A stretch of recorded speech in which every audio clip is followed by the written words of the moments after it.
8년 전 김해 돛대산 중국 민항기 참사는 공항 옆 높은 산이 문제였습니다.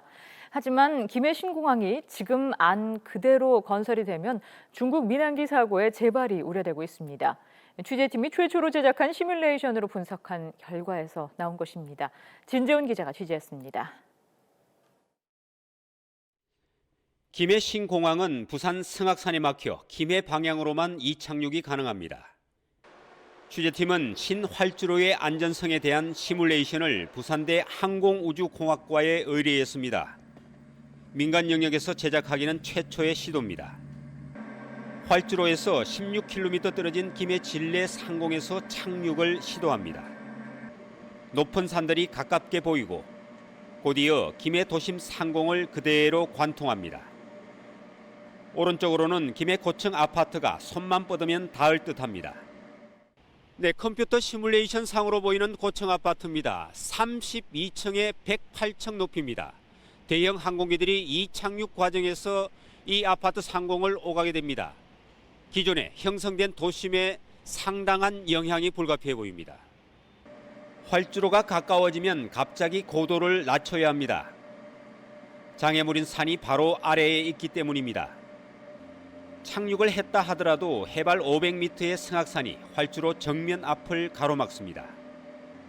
이를 비행사와 항공 전문가에게 보이자 긴장되고 당혹스럽다는 반응과 함께 이곳이 처음인 조종사는 혼란에다 악천후까지 겹치면 사정은 심각해질 수 있다고 말합니다.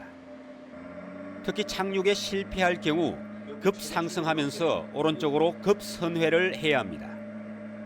파일럿이 혼란스러워할 수밖에 없는 위험한 순간 5조 4천억 원이 투입돼 조성되는 에코델타시티의 높은 건물들이 우측으로 갑자기 나타납니다. 비행의 안전도 문제지만 이 과정에서 항공기의 최대 출력 소음은 심각한 수준입니다. 문제는 소음입니다. 그 소음의 영향력이 엄청나게 많은 그 에코델타시티에 우리가 예상치 못한 그런 큰 문제가 또 발생할 거라고 생각이 됩니다. 이 때문에 고도 제한 등으로 도시 계획을 전면 수정해야 할 정도입니다. 취재진이 확보한 국토부의 비공개 시뮬레이션입니다. 하지만 여기에는 착륙 실패의 경우뿐 아니라 에코델타 시티도 계산에 넣지 않았습니다. 불리한 것을 숨기려는 의도로 해석되는 대목입니다. 지금 김해 신공항은 그렇게 설계되지 못해서 여전히 위험의 요소를 가지고 있고 착륙이 실패할 때 실패 접근을 할 경우에 새로운 사고 위험 같은 부차적인 위험 요소도 많이 가지고 있습니다.